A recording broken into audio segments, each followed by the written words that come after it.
الحمد لله وكفى والسلام على عباده الذين اصطفى اما بعد فاعوذ بالله من الشيطان الرجيم بسم الله الرحمن الرحیم ما يود الذين كفروا کفر کرنے والے پسند نہیں کرتے. کون سے کفر کرنے والے؟ من اہل الکتاب والمشرکین، جو اہل کتاب ہیں جو مشرک ہیں. کیا پسند نہیں کرتے؟ ان ينزل علیکم من خیر من ربکم، کیا مسلمانوں تم پر اللہ تعالیٰ کی طرف سے کوئی بھلائی نازل ہو؟ جواب کیا ہے؟ واللہ یختص برحمتہ من یشاء، اللہ اپنے فضل سے جس کو چاہتا ہے خاص کر لیتا ہے، کوئی اس کو روک نہیں سکتا. کسی کی تمنا کرنے سے وہ فضل رک نہیں جاتا. واللہ ذو الفضل العظیم، اللہ تعالیٰ تو بڑے فضل والا ہے. پچھلی آیت میں گزر چکا کہ یہودی کیسے آپ صلی اللہ علیہ وسلم کی برائی چاہا کرتے تھے.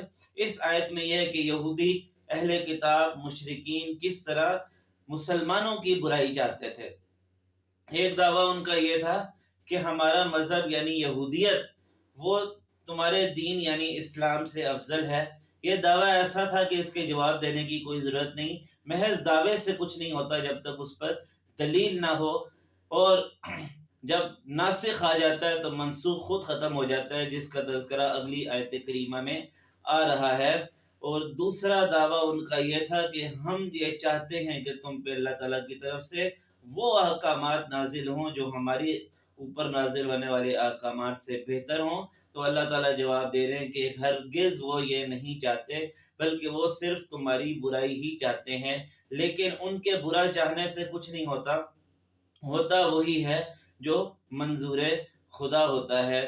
اللہ تعالیٰ سے دعا ہے کہ وہ ہمیں اپنے فضل کی اور رحمت کی چادر میں لپیٹ لے اور اپنے غضب اور لعنت سے ہماری حفاظت فرمائے. وآخر دعوانا ان الحمد للہ رب العالمین.